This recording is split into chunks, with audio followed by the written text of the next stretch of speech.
Historia.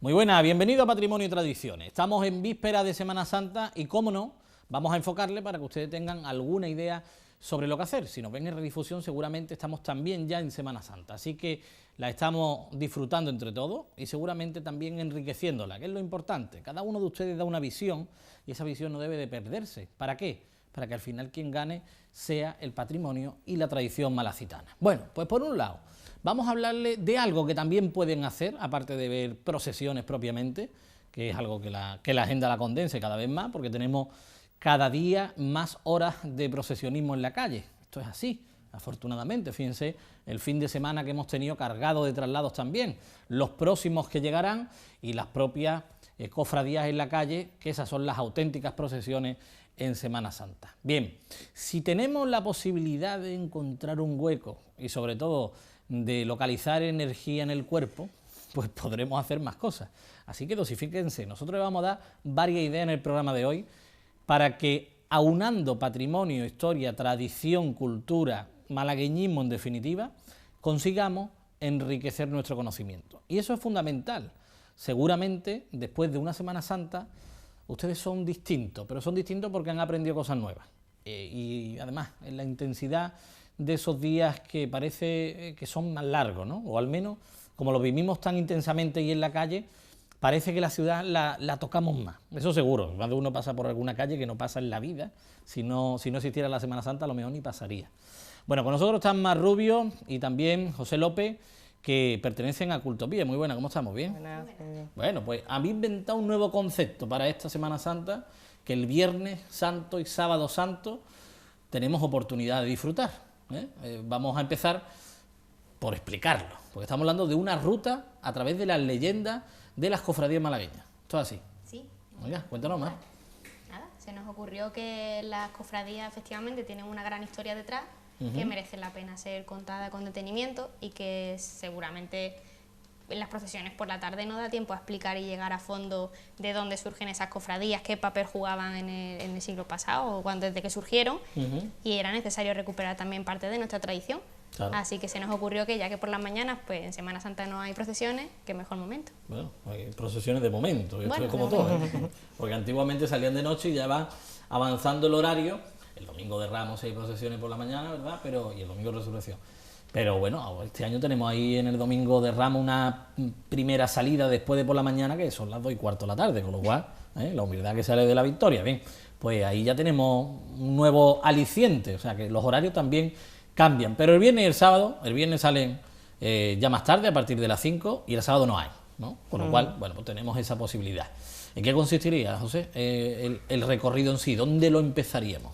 Pues comenzaremos en la iglesia de Santo Domingo, como gran templo cofrade que hoy día en Málaga, en un barrio tan popular como el Perché. Allí comenzaríamos con la leyenda de la Virgen de la Soledad, la vinculación que tiene con la Armada Española y la ceremonia que sigue actualmente. Bueno, se celebraba una misa el Sábado Santo hasta el Concilio Vaticano II, en que la misa queda reducida a un acto íntimo de los hermanos. Continuaremos la ruta hasta ya la zona centro, cruzando el río, y explicaremos Zamarrilla. Por la lejanía de la capilla hemos preferido hacerlo en el centro para que no nos ocupe más tiempo durante la visita.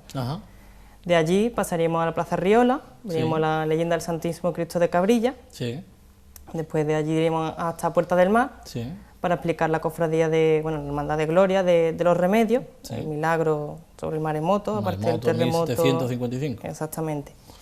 De allí hasta la parroquia de San Juan, comentaremos tanto Ánimas de Ciego como la cofradía de la Puente y la Paloma, también se conoce mejor como la Paloma.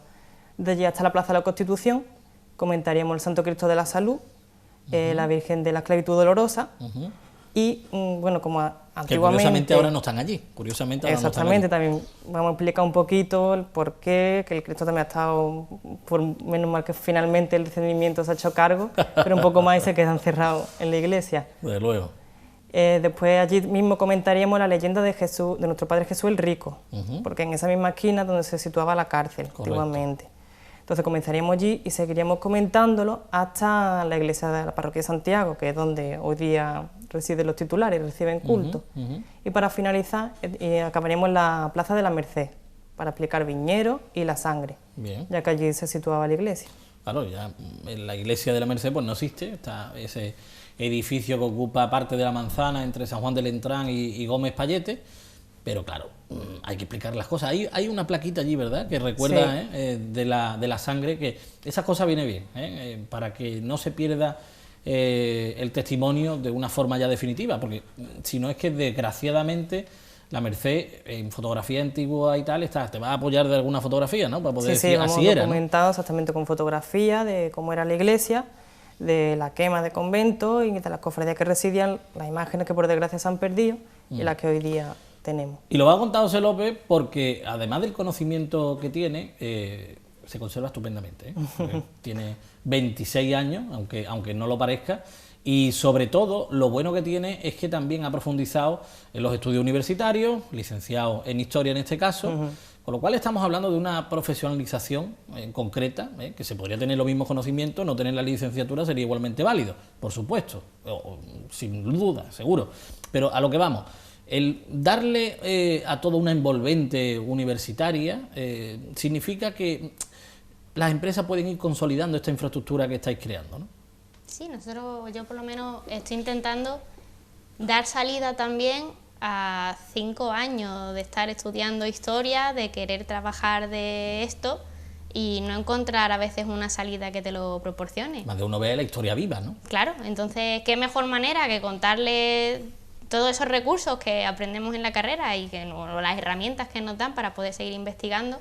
Qué mejor manera que dárselo directamente a la gente. Mucho me temo que estas cosas que tú vas a explicar en la carrera no se dan, desgraciadamente. No, historia local se ve poco en la carrera. Bueno, a ver si conseguimos que haya una licenciatura de historia local, porque si no, siempre estará postergado y sobre todo habrá muchos que en un momento dado se desanimen en cuanto al estudio de esa carrera, porque lo más cercano y a lo mejor lo que estamos hablando de sentimiento profundo y que después se puede explicar a los demás y que puede ser como esa idea que en su momento tuvo Mar de hacerlo algo tangible, perdurable en el tiempo, que se pudieran apuntar los demás. Bueno, pues si es a través de lo local, mucho mejor, ¿no? Bueno, porque es una pena, ¿eh? Vamos a tomar también nota en la universidad porque seguro que nos están viendo también y en los planes de estudio se puede incorporar.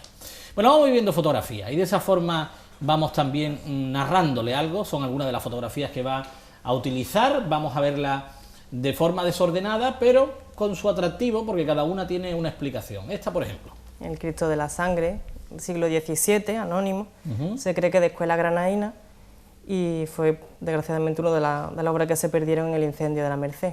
Claro, en el año 31 se quema la Merced. Exacto. Y ahí perdemos una pieza clave de nuestro patrimonio. Exacto. La Virgen, por ejemplo, de esta hermandad era del siglo XVIII, pero fue adquirida posteriormente por Antonio Baena, que precisamente también lo vamos a tratar en nuestra visita. Vamos viendo más fotografías porque ahí tenemos otro de los grandes crucificados de Málaga. Eso es, Ánima de Ciego, que tiene una historia, la verdad, que bastante curiosa, ya que pasó desde San Luis el Real, convento, con la desamortización, pasaría a un panteón, San Miguel, hasta que finalmente se consigue restaurar y pasar a la iglesia, a la parroquia de San Juan. Estamos hablando de unas imágenes de las más antiguas de Málaga. Exactamente, el Pedro de Zaya. Y sobre todo, bueno, teniéndola en cuenta, porque podemos hablar de Cristo de la Veracruz, que tiene más antigüedad, pero esta en concreto estamos hablando que íntegramente, porque Cristo de la Veracruz lo hemos encontrado fraccionado. Vamos a seguir viendo fotografía que merece, esa es la misma, la del Cristo de la Sangre que veíamos con anterioridad. Seguimos ahí y estamos hablando de una fotografía con bastante historia y significado.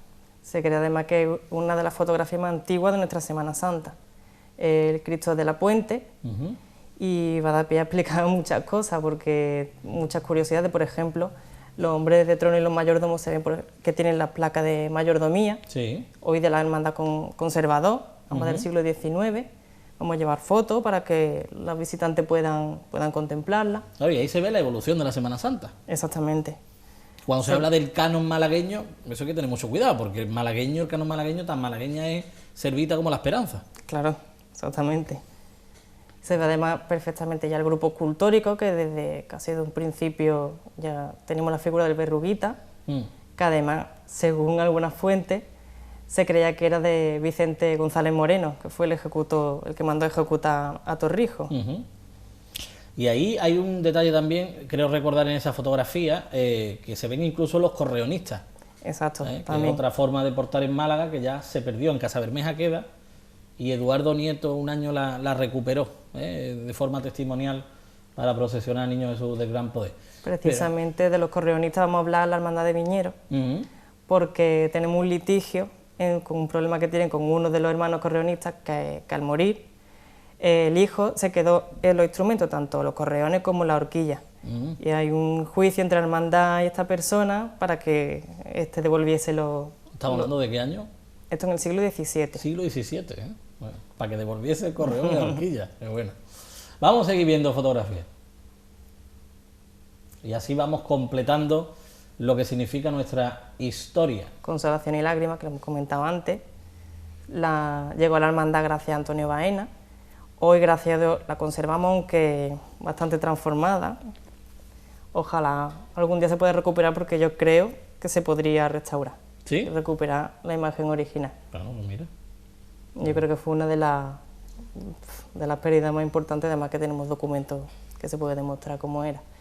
Contamos un poquito, además, qué ocurrió con la imagen durante el 31, que se sabe que un hombre la sacó, se estuvo mofando de ella en la plaza donde hoy día está el Teatro Cervantes. Sí. Incluso una mujer, una vagabunda, dice que le quitó los ropajes y se los puso ella y se los llevó, hasta que unos hermanos encontraron la cabeza, lo que quedaba de la Virgen, se la llevaron, y gracias a eso pudieron restaurarla. Bien. Aunque después sufrí varias restauraciones que ha cambiado bastante la fisionomía. Está claro. Ahí vemos la figura que comentábamos, ¿no? Exactamente, Antonio Baena, que lo quiero dejar para el final de la ruta, para cerrar un poquito lo que es todo el proceso que vamos a ir viendo durante la ruta. Él fundó la agrupación de cofradías y yo creo que el padre de lo que nos ha llegado hoy día a nosotros. Somos herederos, digamos, de lo que él... Antonio Baena fue una figura que tenía una visión adelantada, podemos calificarlo como visionario, ¿no? A la hora de enfocar el mundo de las cofradías en una sociedad de los años 20, donde, bueno, la cosa no es que estuviera muy pujante en cuanto a mundo cofrade en sí, y él pensó que esto se podía proyectar. Marc, cuando todo esto llega a tus manos, ¿tú conocías todo esto que estamos hablando? No, realmente yo conocía varias leyendas y sabía que hay muchísima riqueza cultural, entonces de hecho de ahí es donde yo tiré de una persona que, porque además de conocimiento, no todo es conocimiento. Claro. A veces como mejor se transmite es precisamente con esa pasión de algo que a ti te gusta. Claro. Y ahí es donde se necesita la colaboración de alguien que sienta esa verdadera pasión, porque a la hora de explicar algo siempre lo vas a transmitir muchísimo mejor cuando crees en ello y estás totalmente, no sé, convencido en esa cultura que hay detrás y en querer transmitirlo. Claro. Entonces era muy importante no solo contar con una persona como él, licenciada en historia, sino que además le gustase y fuese una persona bastante activa en Semana Santa. Cuando a ti te lo propone, ¿qué dices tú? Pues yo encantado. En un principio, claro, yo hasta el día de hoy nunca había hecho una ruta guiada, mi primera ruta, entonces me enfrento a, digamos, un Miura. Exactamente.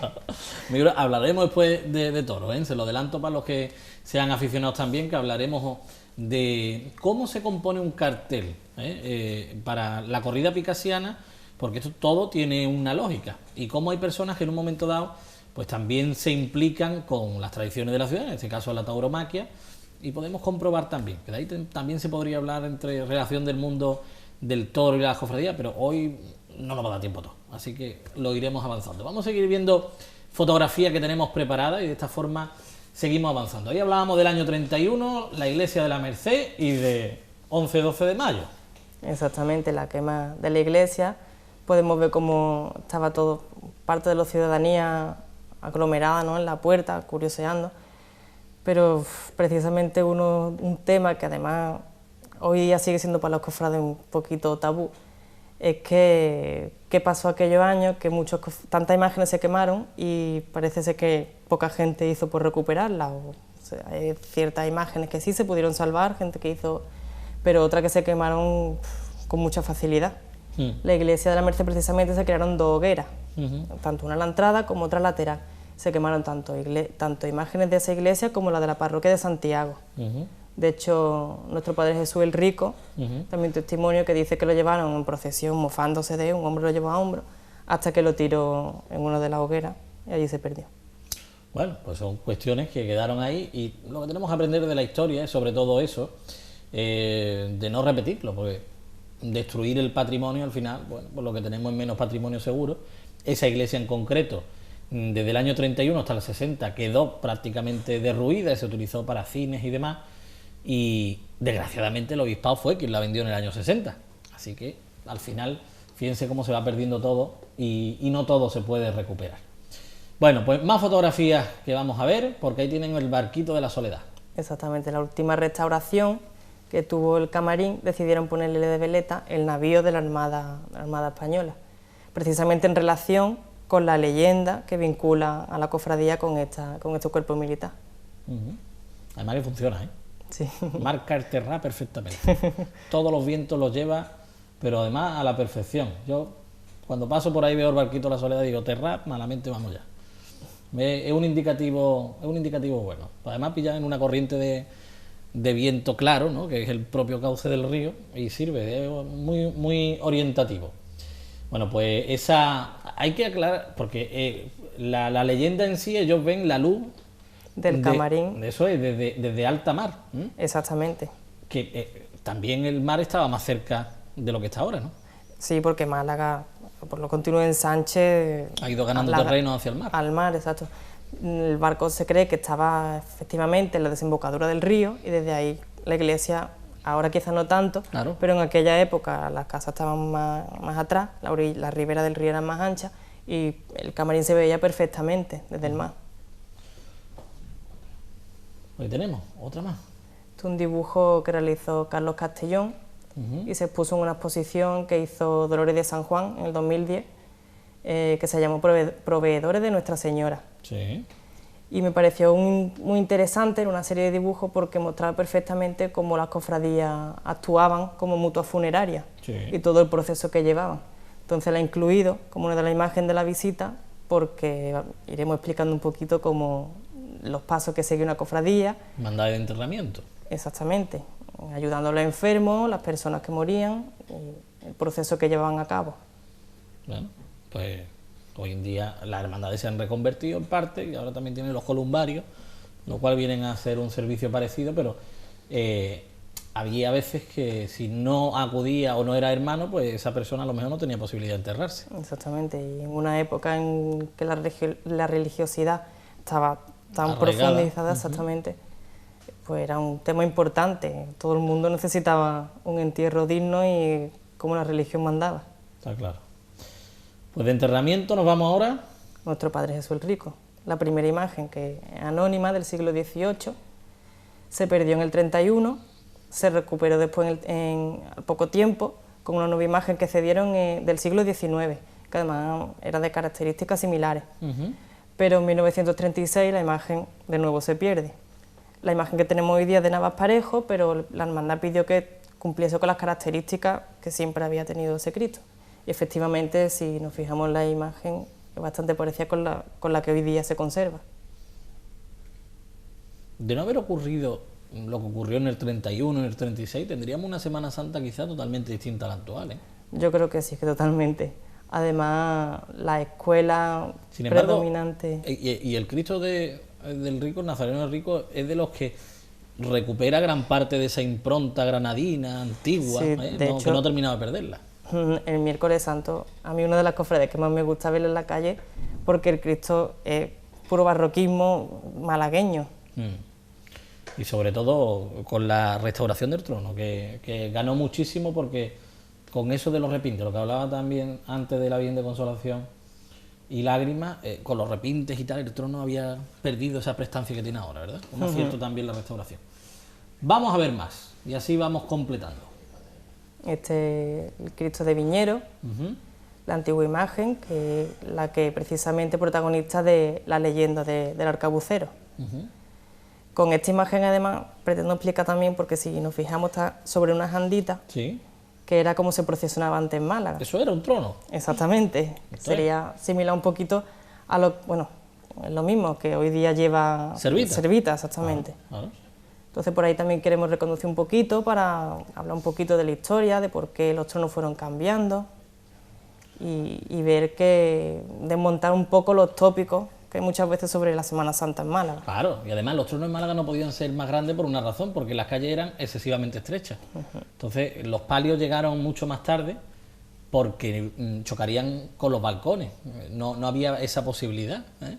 Sin embargo, bueno, pues esto es algo que hoy en día ya prácticamente, salvo Servita, la peana pura y dura no la procesiona nadie, ¿no? De estilo de carrete tan típico, que hoy día se llama carrete a algunos tronos, que bueno, aunque estén inspirados en el carrete... Sí, no son un carrete puro. Exactamente, son de forma... Un carrete evolucionado. Exacto. Que le han dado más carrete. Más fotografías que vemos por ahí mientras vemos Viñero, y aquí una de las imágenes emblemáticas de la Semana Santa de Málaga, desaparecido también. El Cristo de Mena, que se cree que era una de las obras cumbre de Pedro de Mena. Vamos a explicar un poquito también su historia, cuándo fue creado, quién lo encargó, cuándo se organizó la cofradía y cuándo se une con la cofradía de Nuestra Señora de la Soledad. ¿Sí? En un principio eran cofradías independientes. Se unieron en 1915, ¿no? Exactamente. El Cristo, vamos a repartir la foto para que la vean, porque aun siendo una de las imágenes más importantes de nuestra Semana Santa y considerándose una obra tan importante y tan buena, si nos fijamos tenía los brazos más cortos, sí, o desproporcional al resto del cuerpo, pero efectivamente esto también tenía un porqué, que también iremos viendo durante la ruta. Cuéntalo, hombre, cuéntalo. No de así al personal, hombre. Eso hace sufrir. Eres como Mayra Gómez Ken, ¿eh?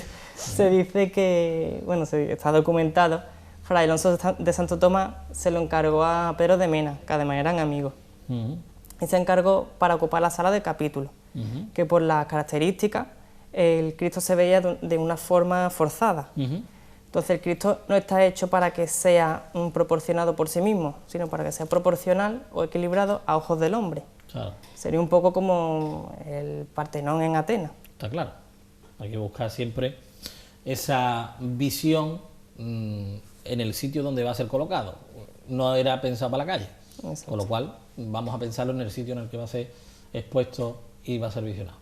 Más imágenes, por cierto, que nuestro compañero Pedro Luis Gómez, él tiene la fe y la certeza, o al menos la convicción, de que el Cristo de la Buena Muerte sigue estando en algún sitio, ¿eh? Y si es así, fíjate tú lo que nos vamos a encontrar un día. Así que tampoco lo descartemos. La Virgen de los Remedios de los Mártires. Exactamente, contaremos un poquito la historia de la cofradía. ¿Pero esta no es de Semana Santa o sí? No, esto es una hermandad de gloria. Pero tiene esta imagen es peculiar, porque de Semana Santa se puede decir que sí. Exacto, porque durante 2 años estuvo procesionando como la Virgen de Gracia y Esperanza de la hermandad de los estudiantes. Lo que pasa es que la imagen fue cedida, es decir, que nunca perteneció a la hermandad, hasta que esta pudo adquirir la nueva imagen y esta volvió a la parroquia de los Mártires. Está bien. Mar, tú, la de cosas que en un momento dado te plantea, a priori digo, cuando se organiza una ruta de estas características, sobrepasan las expectativas de decir, bueno, vamos a crear una ruta con los puntos A, B, C y D. Y dices tú, bueno, pero si hay que crear el A1, A2, A3, A4, es decir, las rutas son interminables, ¿no? Eso tendrá que poner, de alguna forma se tiene que poner un inicio y un fin, ¿no? Sí. ¿En qué te basas? Normalmente, pues yo lo que suelo hacer es poner todos los puntos de interés donde se puede contar algo en el mapa. Y entonces luego cuando lo tienes con los 800.000 puntos, al final te tienes que decidir o por los más representativos o ir agrupando. A lo mejor se pueden contar 2 o 3 historias en el mismo sitio o por lo menos por el camino. Pues claro, tiene que ser una ruta andando, a pie, tiene que resultar cómoda, tampoco puede ser aquello un suplicio para la gente. Entonces al final te termina saliendo un itinerario suficientemente rico de historias. Siempre se van a quedar algunas fuera, pero bueno, siempre pueden quedar para una segunda ruta otro día, en fin, siempre se pueden contar o reubicar, pero al final te tienes que decidir por algún itinerario. Y en concreto este que hemos elegido lo veíamos bastante ¿no? posible, ¿no? Para cualquier persona, si viene alguna persona mayor o lo que sea, que pudiese hacerlo también. Bueno, pues es importante que tengamos en cuenta todo esto, porque hay veces que intentamos vamos a decirlo de una manera suave, saturar, vamos a utilizar esa palabra, saturar lo que exponemos, y al final es un mareo, es un agobio que para más de uno deja de ser atractivo. Aquello de lo breve y bueno, ¿no? Bueno, breve y bueno no sé en cuánto tiempo es. ¿Cuánto tiempo? 2 horas. 2 horas. Aproximadamente, sí. Aproximadamente. ¿A qué hora empieza? A las 11 de la mañana. A las 11 de la mañana. Sobre las 1:30, casi se alarga ya demasiado sobre las 2, bueno, pero... está bien. Sí, eso depende un poco también luego de la las gente que viene, hagan, claro, de las participación. preguntas, además incluso luego lo bueno que tiene es que muchas veces la propia gente que viene participa y cuenta cosas. Quien aprieta para terminar la ruta es la hora del almuerzo, ¿no? Sí, exacto. ese es el límite. La clave. Está bien, vamos a seguir viendo más fotografías, que muchos de ustedes, y el tiempo que nos queda muy poco, pero bueno, van a seguir aprendiendo porque personajes históricos tenemos y bastantes, como el que tenemos en pantalla. Fray Miguel del Pozo, una figura también clave de la Hermandad de Viñeros y de la Iglesia de la Merced. Precisamente las leyendas corren en torno a su figura, sobre todo la de la Virgen de la Soledad, la Traspaso y Soledad de Viñeros, porque cuenta que él cada vez que se cerraba la iglesia se quedaba orando, además siempre estaba ocupándose de las capillas, dicen que tenían predilección precisamente por la de Viñeros. Dice que una de las noches, estando en la iglesia, escuchó una voz que decía, dame culto. Él se volvió, no había nadie, no le prestó más atención, siguió con sus tareas. Y así se repitió continuamente, hasta que una noche descubrió que en una esquina que había oscura en la iglesia había una imagen de una dolorosa. Ajá. Que él recolocó a los pies del Cristo de Viñeros. Fíjate tú. Curiosamente, después la hermandad se dividió por el Cristo por un lado y la Virgen por otro. Y después se unieron. Exactamente, de nuevo. Bueno, pues eso es bueno que lo tengan también presente, y sobre todo en los últimos años. Por ejemplo, David Teide hizo un cortometraje relacionado con la Cofradía de Viñeros y con sus personajes históricos. Estas cosas también sirven a la hora de ir creando esas sinergias. Es que teníamos pocas cosas, salvo los recogidos en libros y demás. Hasta hace muy pocos años no se ha reactivado, ¿no? Podemos decir, esta industria relacionada con la tradición malagueña. Y además yo creo que es importante porque se populariza algo que yo creo que es de todo y que no se puede perder y trasciende más allá de los libros. Está claro, está claro. Como trasciende el que es protector de la ciudad, el Santo Cristo, desde el año en el que ocurre su milagro, que 1600. es también muy curioso. 1649, desde entonces se llamó Santo Cristo de la Salud, hasta entonces era Cristo atado a la columna, y es curioso porque esta hermandad se fundó en el convento de la Trinidad, a la afuera de la ciudad en aquel entonces, hasta que precisamente por las lejanías deciden trasladarse a la parroquia de San Juan, y allí el propio párroco le obliga a la hermandad a dar culto a otro Cristo atado a la columna que había allí mismo. Entonces este Cristo pasa a casa de una vecina. Allí pues la vecina muere, la casa se vende con el Cristo en su interior y otro vecino del barrio la compra. Lo que pasa es que después se mudará a la zona de la Alcazaba. Cuando este hombre muere, es su esposa la que decide casarse con otro hombre que vivía a las afueras de la ciudad, contratar el servicio de un carretero y se lleva todos los muebles, entre ellos la imagen, que además parece ser que estaba puesta de malos modos entre los muebles, incluso con arañazos en la cara, de los mismos muebles. Dice que la propia carreta, cuando pasó por el convento del Ciste, se paró, como si el Cristo ya quisiese quedarse allí. Y el carretero, a fuerza de palos, consigue que los bueyes sigan en su camino hasta llegar a la Plaza de la Constitución, donde estaba el Cabildo, el ayuntamiento.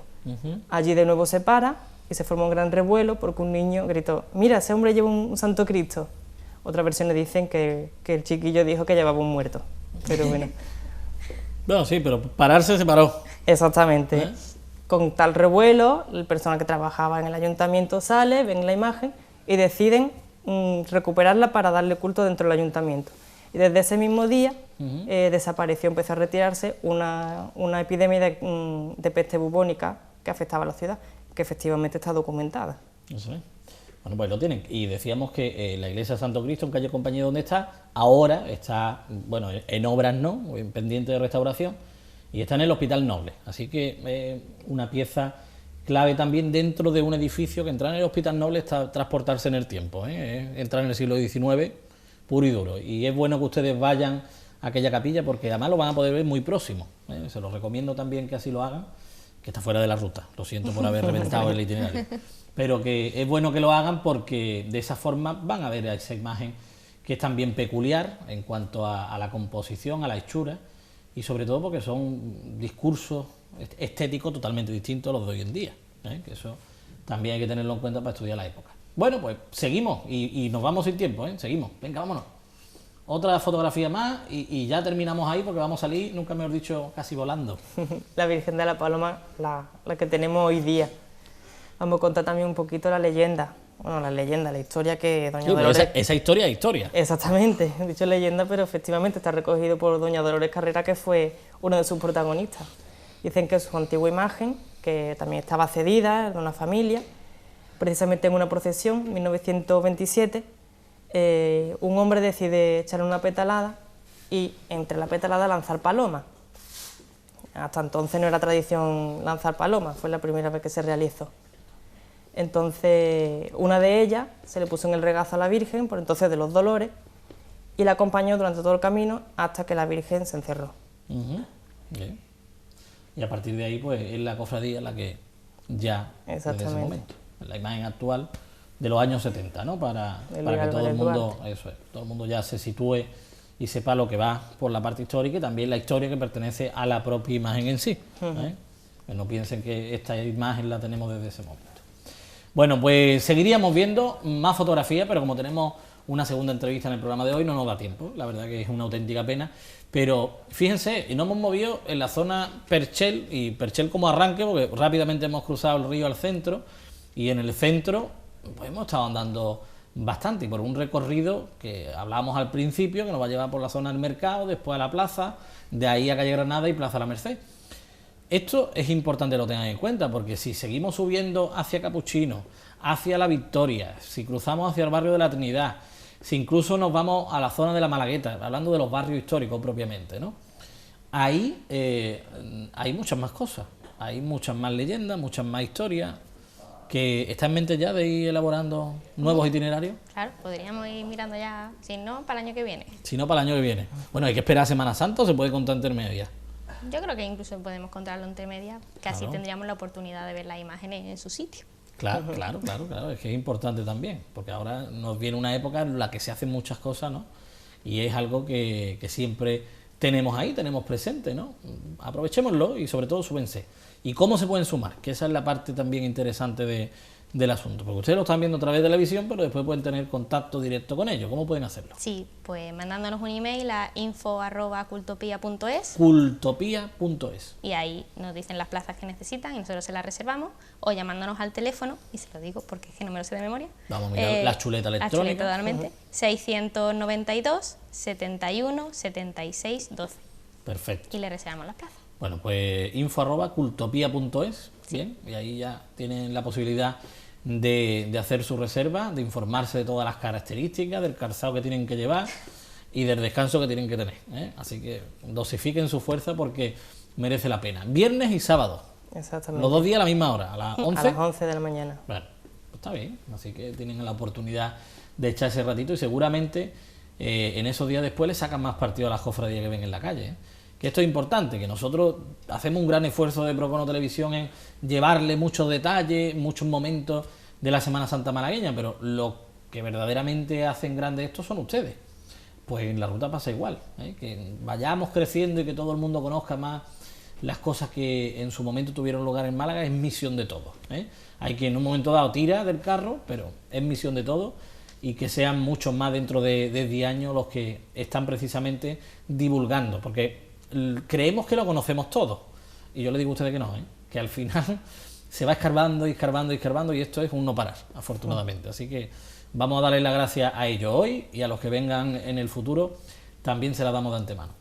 Muchas gracias por haber estado con nosotros, Gracias a ustedes. Que descanséis también en Semana Santa. Tú tienes que cuidarte, porque claro, tú tienes trabajo por la mañana, el jueves, y además tú eres de hermandad de viernes. Exactamente, yo voy a estar por la mañana, por la tarde, y el día siguiente por la mañana otra vez. Pues es del Monte Calvario, con lo cual, fíjense ustedes el tute que se va a meter la criatura entre el viernes por la mañana, viernes por la noche, otra vez sábado por la mañana. Bueno, pues en el pecado lleva la penitencia, hermano, ¿eh? Así que que lo disfrute. Muchas gracias. Muchas gracias. Nosotros nos vamos a publicidad, volvemos enseguida, le vamos a hablar de toros y sobre todo de lo que le hablábamos, del cartel, de cómo una fotografía inspira un cartel y cómo a partir de ahí usted también puede sumarse de forma solidaria. Si les parece, pues nos vemos a la vuelta de un minutito.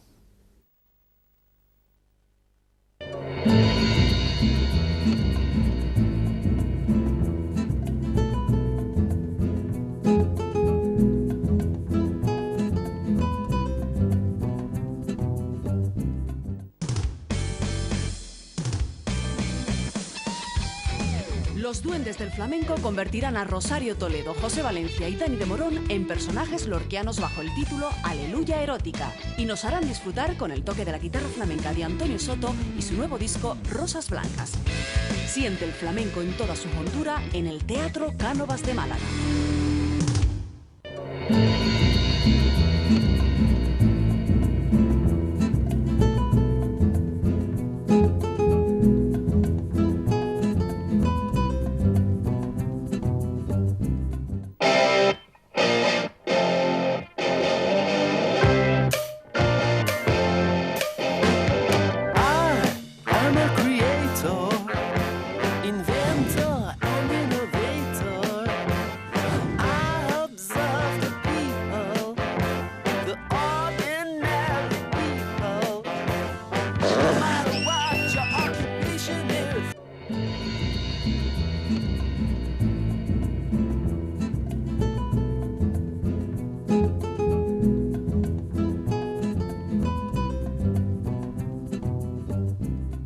La Picasiana el sábado santo llegará a la Plaza de Toros de la Malagueta, pero antes hay que hacer muchas cosas y sobre todo hay que contar con personas que en un momento dado se implican y también colaboran.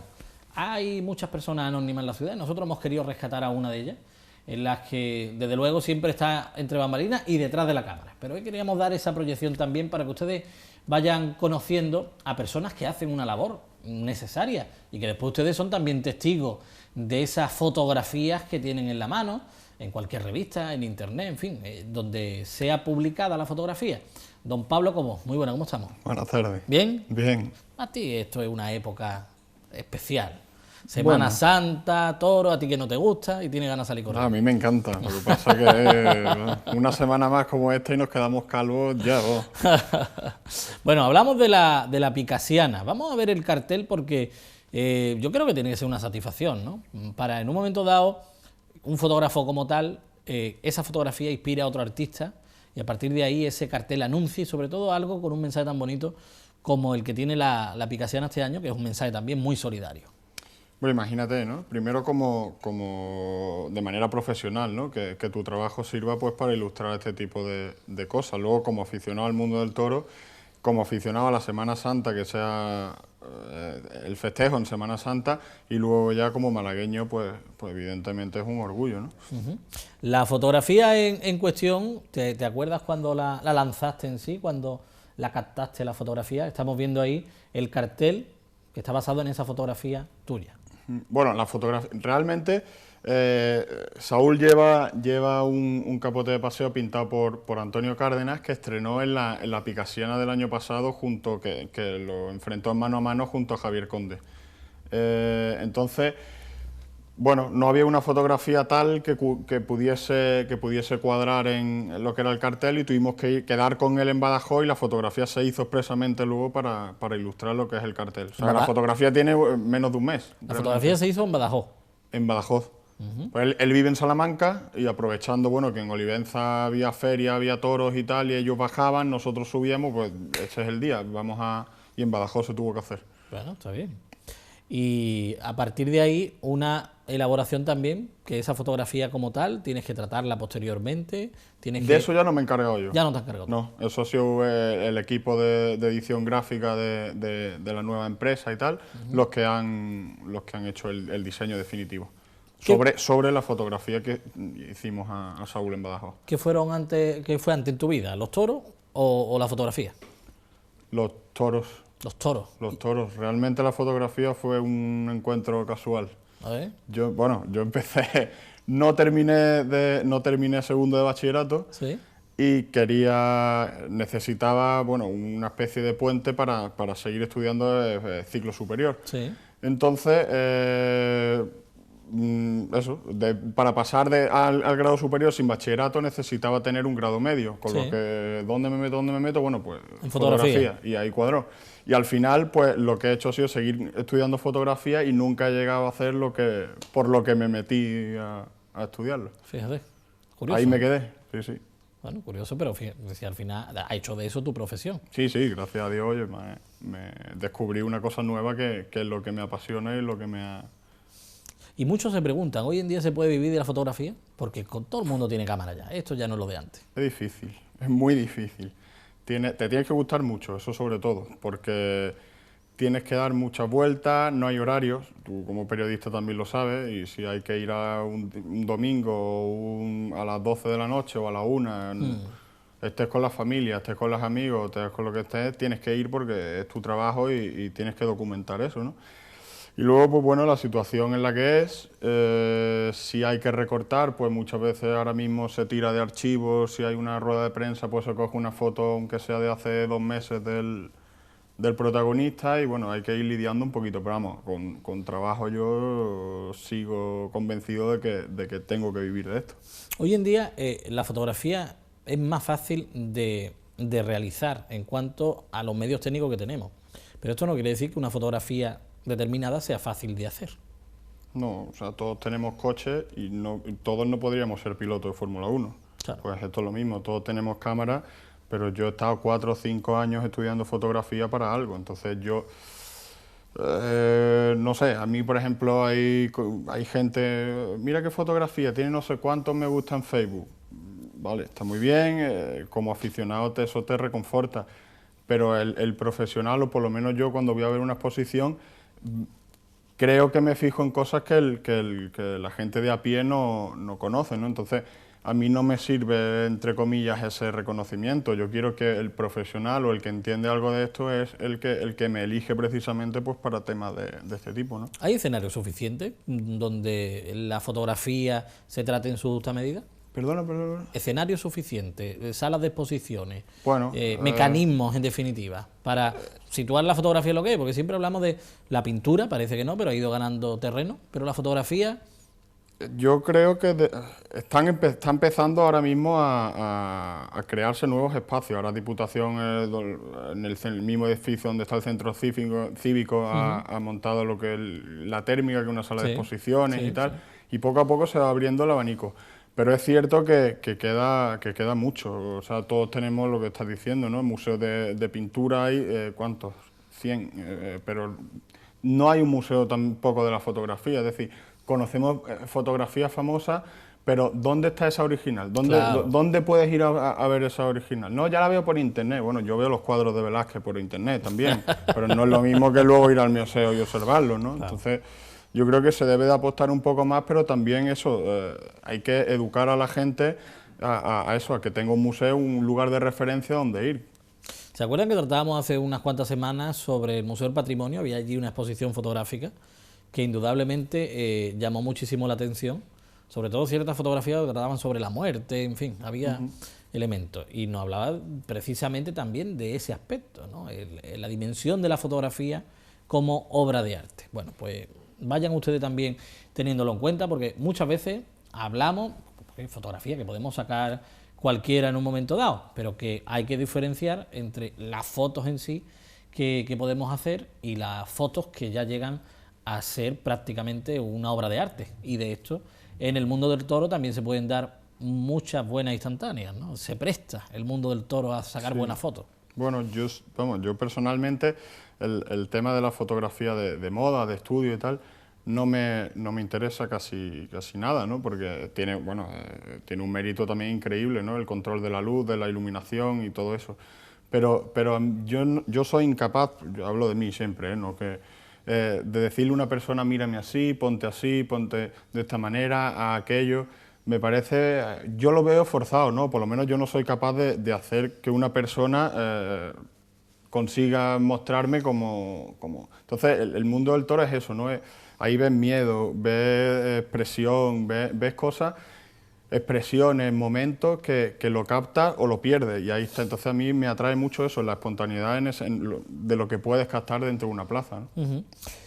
La corrida en sí, del día Sábado Santo, de la Picasiana, ahí también hay que colaborar entre todos. Ustedes saben que en esta casa estamos colaborando también, estén atentos por si pueden ayudar de alguna forma más, de la que incluso nosotros le proponemos, por ejemplo asistiendo, sería importante eso, ¿no? Sí, sería importante porque es totalmente benéfica, el torero no cobra, el empresario tampoco, y va a ir todos los beneficios a la Fundación Corinto, ¿no? Que es la fundación que han hecho varias de las cofradías de Málaga a nivel social. Luego, pues eso, hay que aprovechar, ¿no? Que también es un torero malagueño de la tierra, también, que lleva pues 2 años de alternativa prácticamente, y que además de torear Garete, pues bueno, hace el gesto de encerrarse él solo con 6 toros, ¿no? Que no todos los que se dedican a esto pueden presumir de ser capaces de hacerlo. Ahí también, bueno, también se está apostando, porque bueno, el mundo del toro sabemos que es un poco polémico, ¿no? Hay gente que le gusta, gente que no le gusta, que lo critica o que no. Entonces, bueno, no queremos dejar pasar la oportunidad de que todo el mundo pueda colaborar y que no exista una excusa para no... Entonces, desde aquí, evidentemente, animamos a llenar la Malagueta, pero el que no quiera, no pueda o no le guste, también nos estamos moviendo para una campaña de recogida de alimentos que habrá en las distintas puertas de la Malagueta, o sea que no hace falta ir al festejo, que pedimos que hay que ir, pero que no hace falta para ayudar ahora mismo a la situación que tienen muchas familias en Málaga y en el resto de España, ¿no? Pues hagan lo posible, porque en el fondo se está ayudando a través de, podrán ser ustedes partidarios o no de los toros, pero también se están recogiendo alimentos y estamos seguros que todos son partidarios de la solidaridad con los demás y sobre todo con los más necesitados. Eso es bueno. A la hora de la fotografía ya hemos terminado, que nos quedan 2 minutitos de programa. ¿Hay alguna parte del festejo preferida para ti, para captar instantáneas? El patio cuadrilla, sin duda. El patio cuadrilla, sí, que fuera del ruedo. Sí, totalmente. Por lo que hablábamos, ¿no? Porque a mí me muestra cómo es una persona de verdad.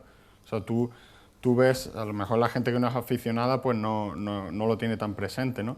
Pero cuando el torero llega a la plaza, uno entra a la capilla, otro no. Uno busca estar rodeado de su cuadrilla, otro se va aparte de todo el mundo y quiere estar solo. Uno salía de una manera, otro salía de otra y conoces entre comillas a lo que es la persona antes de salir al ruedo mucho más que toreando.